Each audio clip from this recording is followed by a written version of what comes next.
Hello everybody and welcome back to my channel. Today we are going to be watching Reservoir Dogs. This is Quentin Tarantino's first film and I have seen this one before, but it's been a long time. I can't remember when I watched it. I've only seen it once and I remember really enjoying it. I'm a fan of Tarantino's work. This is one of the few Tarantino films we have on this list. We're going to be covering quite a bit. I think there's 4. Yeah, there looks like 4 up on there. So yeah, this is going to be the first, it's oddly enough his first film, and it's also the first film that we're covering of his. It's a strange coincidence. If you guys don't know, this video is a part of the IMDB Top 100 Movies Watch List series that's going on my channel, where I have a poster and we're going through every single film on that poster at random. We don't know what we're watching next. But at the end of each video, we spin a wheel that has all of these movies on there, and that's how we determine what's next in the series. So if you would like to stick around and watch the rest of these movies with us, please, join us. I'd love to have you guys around. This movie, like a lot of other Quentin Tarantino movies, is very violent, and I don't know how much I can show on YouTube. There's going to be a lot of censoring, a lot of that stuff. I probably won't censor out the swearing because there's just too much of it, and it makes no sense to bleep it out after a certain point. So maybe don't let your kids watch this one. But besides that, yes, thank you guys so much for being here. It really means the world that you clicked on this video. I hope that you guys got the chance to watch Reservoir Dogs on your own before watching my reaction. I always encourage that so you guys can have your own opinion on the film before you watch it here with me. But with all that being said, let's just hop right into this one. This is Reservoir Dogs. She's been fucked over a few times and This film is in the wrong aspect ratio. If you guys are wondering, I am watching this on YouTube with Cinesphere. I think that's what it's called. I don't remember this being in 185. It hurts. It hurts her. It shouldn't hurt. You know, her pussy should be bubbling up by now. But when this cat fucks her, it hurts. This is the first time I ever realized that the girl singing the song is the one who shot Andy. I love that we keep doing this, these panning shots around the table showing everyone. It's a great way to introduce all of these characters and get us familiar with all of them and their relationships with one another. You don't tip? No, I don't believe in it. You don't believe in tipping? You know what these chicks make? They make shit. They do. You know, we've been here a long fucking time. She's only filled my cup 3 times. I mean, when I order coffee, I want it filled 6 times. 6 times? Words too fucking busy shouldn't be in a waitress's vocabulary. just convinced me. Give me my dollar back. Hey. Why not? You don't tip. You don't tip. What do you mean you don't tip? They don't believe in it. Shut up. Look how he's just ratting him out this entire time. Oh, the music is just, yes. I can't play this song in my video. Tim Roth. We've seen Tim Roth twice on this channel now. I'm always happy to see him. Sally. I didn't know Sally was editing for Tarantino all the way back in his first film. I know they worked together for a long time. Hold on, buddy boy. I'm gonna die. Hey. I'm sorry. Oh, I love how he just abruptly cut to after whatever they just did. Say the goddamn fucking words. Say it. Oh, okay, Larry. Correct. Correct. I get why they can't go to the cops, or they can't go to the hospital for this, I meant. Because it's a gunshot wound and they probably have to, report that or something. Stop banging your head. You're gonna bang your fucking hole in the floor. Time is on your side. It's not a fucking setup or what? So fucking bad. Is it bad? As opposed to good? They're gonna be cops here waiting for us, man. They're gonna be cops coming here right now! That is true. Why even come here? Why did you guys come here? Right over there. I love that we're establishing this, you know, father-son dynamic between the two of them very, very early on. There is some emotional weight to this whole story that I'm really appreciating. The cops did not show up after the alarm went off. Right, the cops didn't show up until after Mr. Blunt started shooting everybody. Oh. But they didn't make a move until after Mr. Blunt started shooting everybody. I mean, that's how I know we were set up. Oh, I see. I shot my way out. Everybody started shooting, so I blasted my way out of there. Okay, so we're going back to the crime. Wilhelm scream. Jesus Christ, what the fuck is your problem, man? Fucking asshole! I love that delivery of that. Oh my god. Oh my god. Did you kill anybody? A few cops. No real people? Just cops. You panic. I don't care what your name is. You can't help it. Why is he loading a gun up now? Oh wait, just in case the cops show up here. Okay, I got it. I got the diamonds. Oh. Oh yeah, he had the briefcase when he was running. 2 jumps back, it was a 4-man job. We discovered one of the team was an undercover cop. Oh. By the way, how's Alabama? Alabama. I haven't seen Bama over a year. Oh, he went back again. Mr. White. Are these like different chapters where we learn about their backstories? If I was him, I'd try and put as much distance between me and this mess as humanly possible. Mm-hmm. Exactly. He might just leave him out to die. If you don't know nothing about us, I say it's his decision. Well, he knows little about me. What? Wait. He told him his name. Yes. You wanna fuck with me? I'll show you who you're fucking with. You wanna shoot me, you little piece of shit? I'm acting like a professional. They get him, they could get you. They get you, they get closer to me, and that can't happen. He's right, oddly enough. If you wanna throw bad looks away, throw them at a mirror. You kid? It's a good reveal, just pulling the camera back.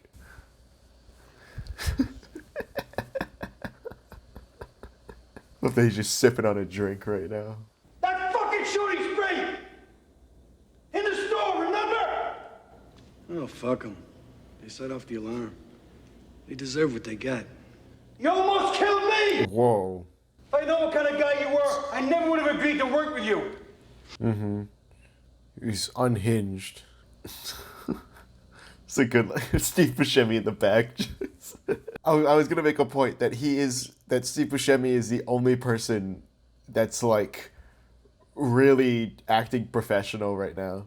Nice guy, Eddie? Yeah. What makes you think he isn't on a plane right now, halfway to Costa Rica? Because I spoke to him on the phone and he said he's on the way down here. You talked to nice guy Eddie? Why the fuck didn't you say that in the first place? I guess they're gonna be stuck here then.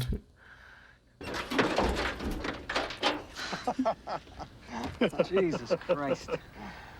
Maybe a boy in blue here can answer some of these. Oh, the scene is coming up. I know what scene is coming up now. Vic Vega's outside. Hold on. Oh. Vic Vega. That sounds like John Travolta's character from Pulp Fiction.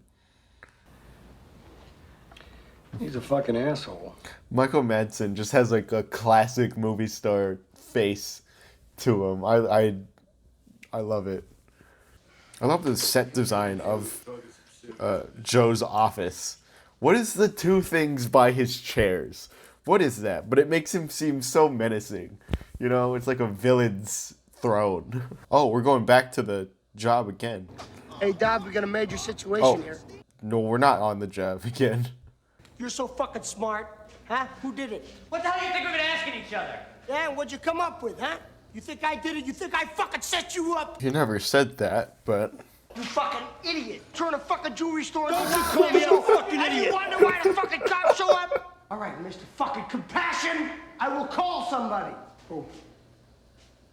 Fucking snake charmer. What do you think? I'll call a doctor to fix him.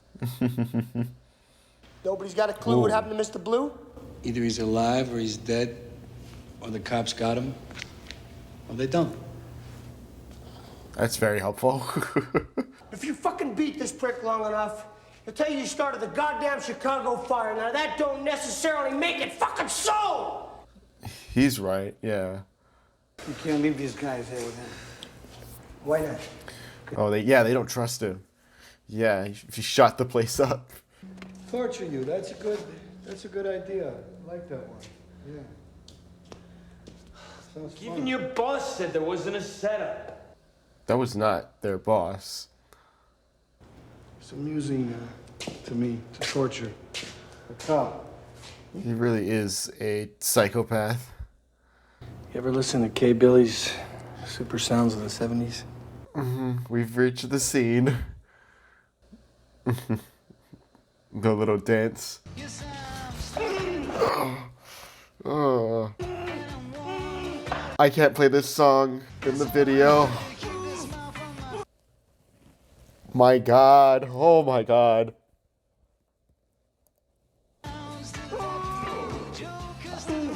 Oh my God. Oh my God. Oh my God. Oh my God. Just hearing this little squelches of him cutting it.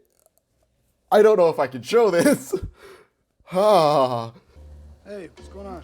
You hear that? It's so stupid. I don't know how much of this I can show and play with the song playing in the background. Where's he going? Where are you going? In broad carrying an ear and your hands are all bloody. What is going on?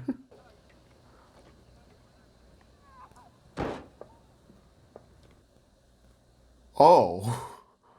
Okay. Oh. I'll do this. Please! The makeup for where his ear was is too realistic. I hate it. Oh my God.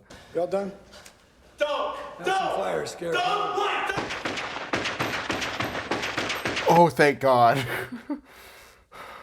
I don't think I've ever wanted a character to die more than in that moment. Or for a long time, actually. Or whatever. You know what I'm trying to say. Thank God he's dead. Oh my God. Listen to me more than Nash. I'm a cop. Okay. Yeah, I know. He knows. We're just gonna sit here and bleed. Joe Cabot sticks his fucking head through that door. Wow. I couldn't even talk in that entire scene. So now they just gotta sit and wait for whenever Joe shows up. What are they gonna think about Mr. Blonde, though? They're gonna know he shot him. He's gonna come up with some kind of excuse to, you know, get around that. She had a brick of weed she was selling. She didn't want to go to buy alone. Her brother, who usually goes with her, but he's in county unexpectedly. What for? They all are buying it. So I walk into the men's room, and who's standing there? Whoa. 4 Los Angeles County sheriffs and a German shepherd. This is fascinating. This is how vividly he's thinking about it. Tell me more about Cabot. I don't know. He's a cool guy. Remember the Fantastic Four? Yeah, with that invisible bitch. Thing. Motherfucker. Looks just like the Thing. Oh. What's the significance of the ring? They don't know. They don't know shit. You're not gonna get hurt. Oh. Huh. Oh my God. I can't play this song in here, but I'll leave the subtitles up because I was not expecting this song to play. I know what I'm talking about, okay? Black women ain't the same as white women. What are we talking about? Oh, you guys like to tell jokes and giggle and kid around, huh? Giggling like a bunch of young bros. Under no circumstances do I want any one of you to relate to each other by your Christian name. Well, that didn't last. If you want to know something he won't tell you, cut off one of his fingers. Oh. I'm hungry. Let's get a taco. Okay. Right after all of that. All right. This is after the job for sure.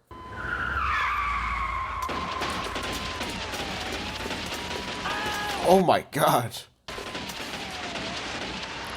I like that we cut back to Tim Roth's character. But yeah, he's got to be feeling kind of torn up about all of this. Hold it! Right there!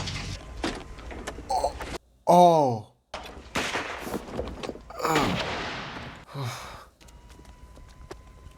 I like that we held on that close up for a while. We really let the emotions sink in. Oh my god. Now we're caught up. I'm really glad we didn't show the actual heist itself, because we don't need it. What's more important is the aftermath of everything. How is he going to explain this, though? Lyle went crazy. Slashed the cop's face, cut off his ear, was gonna burn him alive. This cop? Oh my god. That sick piece of shit was a stone cold psycho. You can ask the cop if he didn't just kill him. I don't buy it. Doesn't make sense. Yeah, he doesn't believe it. The man you just killed just got released from prison. He got caught at a company warehouse full of hot items. He could have fucking walked. Oh. Why don't you tell me what really happened? What the hell for? Could just be more bullshit. I'm surprised Joe just kind of showed up without like any warning. That lump of shit's working with the LAPD. How did he figure it out? The cocksucker tipped off the cops, and a Mr. Brown and Mr. Blue killed. Mr. Blue is dead. Mr. Blue is dead. Holy crap. How did he die? It was the only one I wasn't 100% on. That's your proof? You don't need proof when you have instinct. I ignored it before, but no more. I remember the standoff, yep. Nobody wants this. We're supposed to be fucking professionals. He's still the only one acting professional. Larry, stop pointing that fucking gun at my dad!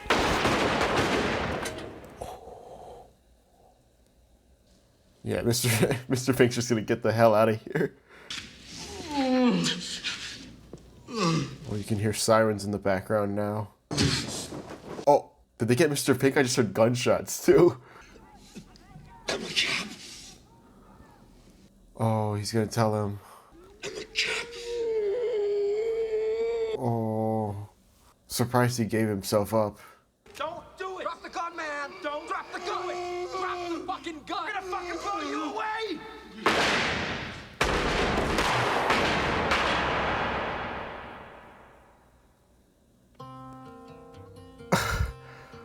A very abrupt ending. God damn. Also, this proves to me that they was playing it in the wrong aspect ratio. You fuckers at Cinesphere. Upload it in 239, god damn it. Oh god. Holy crap. What a great film though. God damn. Alright, so that was Reservoir Dogs. I had a lot of fun revisiting this film. Like I said, I watched it before, even though it didn't seem like it in my reaction probably, but it was a long time ago when I first watched it. So watching it for this channel, for this revisit, it really did feel like a first time watch, because there was a lot I forgot. There were only two big moments that I remembered. It was the big standoff at the end and also the ear slicing scene, the infamous ear slicing scene with Stuck in the Middle with You playing in the background.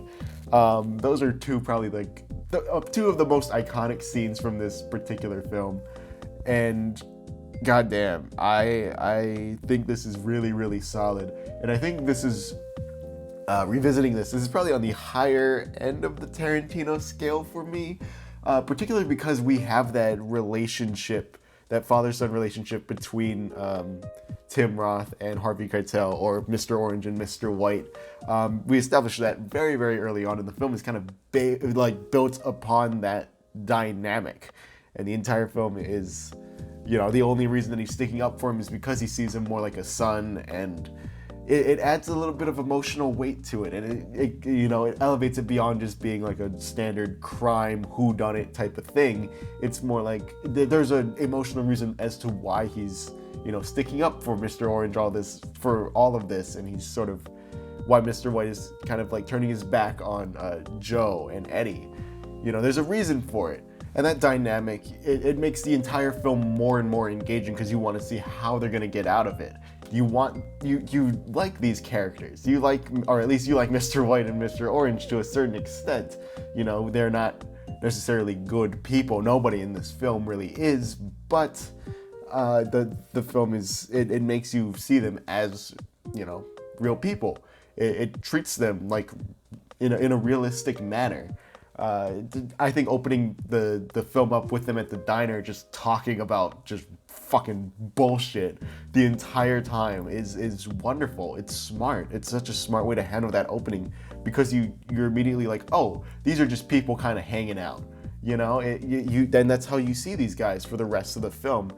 And that's one of the things, you can have your own problems with Tarantino's dialogue. I certainly do. But I think it works here. I think it does add, that realistic element. You see these guys as, real people. The dialogue is just, it's so big and monologue-y, and it's just so fast-paced, but it's engaging, and it's interesting, and it's fun.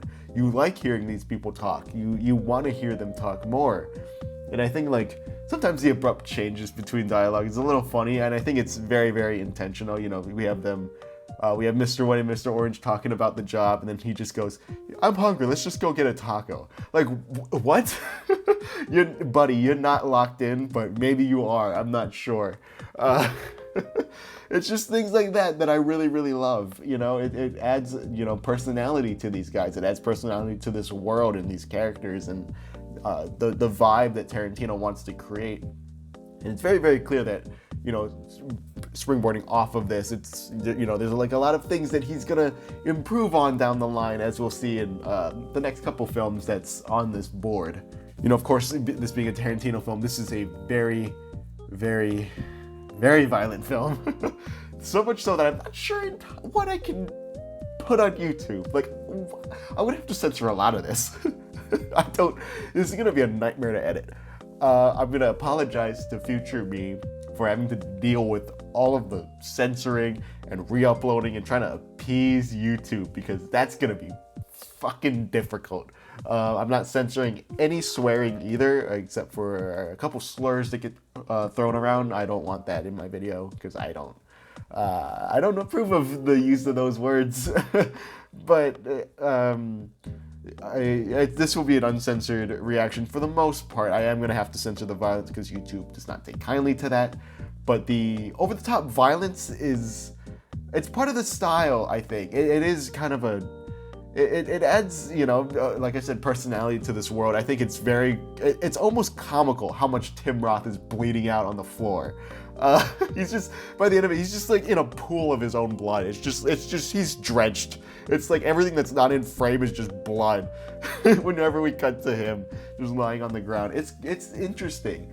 And then we have other films from Tarantino, as I keep saying, one of them being Django Unchained, which is also a very bloody and violent film. And it's very clear that Tarantino likes that. He likes the over-the-top violence and blood and gore. And I don't know if it's because he thinks it's cool, or if he thinks it's fun, or whatever, but it works for this. It works for what he's trying to do. It does add an over-the-top element to this, especially with how much blood he uses. So I have no problem with his violence. If you're wondering, I have no problem with his violence and his for the most part, I don't have a problem with his dialogue, which is the two things that people most often criticize him for. I am completely okay with it, and like you can guess, I like the usage of it in here as well. And I think the makeup for whoever did the missing ear, the cut off ear, hats off to you, because wow. That looked a little too real, and I'm like I said, it's something that I might have to censor. So maybe if you want to see that, you're gonna have to watch the movie itself, or maybe I'll leave it uncensored. I don't know how YouTube's censors are gonna take to that. I'll probably watch a few reactions for this film and see how they handled that scene and how they handled the other scenes, and just kind of go based off of that, because I want to not get my channel taken down. Ideally, when I'm only 6 weeks in, I would like to keep this series going for at least a year. By the way, we have 2.5 years of this series, in case you didn't know. So get ready for that if you're sticking around. But I think, this film is really, really solid, and it's really fast-paced. It's really tight. It's a really, really good script. It's a really solid script, and I think that's the best part of this, is the writing. Not just the dialogue, but just how the scenes move, how quick this feels. You know, it's just, we know immediately, well, not immediately, but we're like, from right off the bat, after the diner cold open, the entire film is just entirely plot focused. And I like hangout movies. I like movies where not a lot necessarily happens in terms of plot. We're just kind of vibing with the characters. I like, you know, like another Tarantino film, Once Upon a Time in Hollywood. That's actually my favorite of his, because it builds the world up and we're able to live with these characters. This film does not do what that film does. Once Upon a Time in Hollywood, not much happens in that, right? In this one, a lot of things happen in such a short amount of time, and it's just bam, bam, bam, bam, bam. And for this high intensity, high stakes thriller, that's something you want. That's something you really, really want in order to keep the audience's attention and keep them engaged. And that's what this film does so, so well. So even though I like my hangout movies, for a film like this, having it be this fast-paced, this intense, all of this, everything that it does in terms of its structure, well done, super well done. And I do like that we have, you know, flashbacks to earlier scenes of how all of these our main players get into the job, like Mr. White, Mr. Orange, and Mr. Blonde. I like that we have flashbacks to their past, in particular, because they are sort of like the main characters in a way. You know, you can make the argument for Mr. Pink as well, but I think the reason why they don't show that is because he is a professional. He's not giving away any sort of details, while these three guys are kind of making themselves more known in a way throughout the film. And I do really like the characters and how different they all feel from each other. You know, like Mr. Pink has a very distinct personality from Mr. White, and Mr. White has a very distinct personality from Mr. Blonde. You know, it's so good, and it makes every single person stand out from the cast. You know, it's very easy for them to all, you know, blend into one type of character, and Tarantino made sure not to do that. And at the same time, they could feel like caricatures, but they oddly enough don't. And I really feel like it boils down to the dialogue, you know, like having them, you know, just talk like regular people, having Michael Madsen just enter a scene sipping on a soda, you know, wearing sunglasses indoors. Like, that's great. That adds personality to him. You want to see more of that character afterwards. It's amazing what Tarantino was able to pull off in his first, like, real feature. I know he did another film before this called My Best Friend's Birthday. I think that's what it's called. But that didn't get a huge release. Actually, it's unfinished. Most of it is burned, I'm pretty sure. It's something like that. But as far as this being his, like, first, like, released directorial debut, great job. I'm astonished how well this holds up and how good it is. And I love how abrupt the ending and how tragic it is. You know, you shouldn't feel bad for them, but you do, because of the way the film built up their characters in that relationship in particular. It's just great. It's really great. And you can see that Tarantino from this is just destined to get better and better and better. And he does. He really, really does. I'm a huge fan of his work and what he's done since this film. And I can't wait to revisit some of them in the rest of this series. Well done. Everyone just in this cast and crew, well done. I'm such a huge fan of this film. I don't know what I thought of it before, because I have seen this, like I said, I have seen this film before. It's just been a long time. I don't remember a lot. But I don't remember what I thought of it before, but as of right now, I love it. Such a good film. But now we must look to the future and spin our wheel and see what we land on next time. I've been getting faster with these reviews. I've been saying everything that I've wanted to in a lot quicker manner, and I'm kind of, I don't know, do you guys like the faster reviews? I feel like I'm getting, you know, my main points across, and I'm rambling less. I'm still rambling. Okay, we could end up on another Tarantino film. We could do a back-to-back Tarantino. We could do something very, very lighthearted. We could do something horror, which would be a lot of fun, given how I reacted to the violence in this film. We could react to something slow and thought-provoking. I don't know what we're gonna land on. The only way we're gonna find out is by spinning the wheel, which we're doing in right now. Okay, let's see what we get. Let's see what we are landing on, and we are landing on, oh my God. Wait, what are we landing on? Oh, I have not seen this. I have not seen this. The Untouchables. Okay. Huh. I'm happy it's another first time watch. It's been a while. It's been a minute since we had a first time watch. Okay, that's such a... Is that a huge jump? They're both crime films. I know that much. Let's see. Kevin Costner, Robert De Niro. Okay. All right. Brian De Palma directed this. Oh, shit. Okay. Well, this is another R-rated affair, so maybe hide the kids for the next watch. I don't know how violent this will get. Probably kind of violent.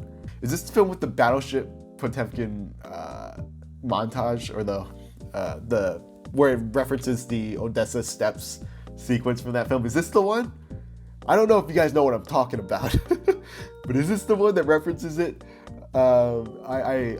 If that's the case, that's the only thing I know about The Untouchables. I don't know anything else. So I'm really looking forward to that.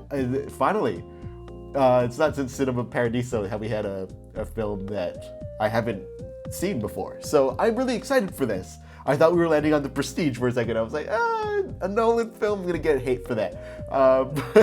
But for this, I'm excited. I would have been excited for The Prestige, don't get me wrong, but I've seen that. I want to see something new, and I'm glad I'm going to have the chance to next week. Hey, fans of Reservoir Dogs, I made a mistake when I spun the wheel. We're not supposed to be watching The Untouchables this week, but I didn't realize it until way too late, and I've already recorded the reaction for it. What we were supposed to have watched is a film called The Intouchables. It got an American remake called The Upside with Bryan Cranston and Kevin Hart. If you guys, wanted to know what the movie was about. So yeah, that's on me. My bad. So next week we will be watching The Untouchables because I've already recorded the reaction to it. It's not going to be a part of the IMDb Top 100, even though I say that in the video. My bad.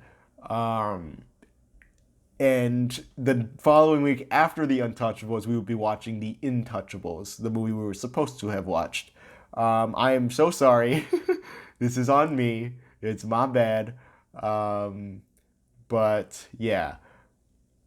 So once again, I am so sorry about this. I will be looking through all of the other movie titles on here to make sure that they all are correct. And when I say on here, I mean the wheel. So yeah, once again, I am so sorry about that. That is on me. I should have checked beforehand, and now the mini poster on it makes a lot more sense. But yes, so please join me next week for The Untouchables, and I hope you stick around the following week for The Intouchables. Make sure to watch both of these movies if you can. But yeah, back to the conclusion of this video. So, thank you guys so much for watching. I'm sorry I clapped. That must have been very, very loud. I'll try and adjust that for you guys whenever I edit. But yeah, thank you guys so much for watching. Please check out The Untouchables before my review next week, my reaction and review next week. It's the only way to fully get your own opinion on the film without, my influence or whatever I think.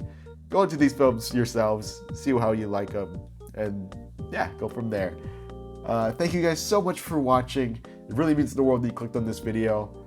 And I'll see you guys next week. Long live cinema.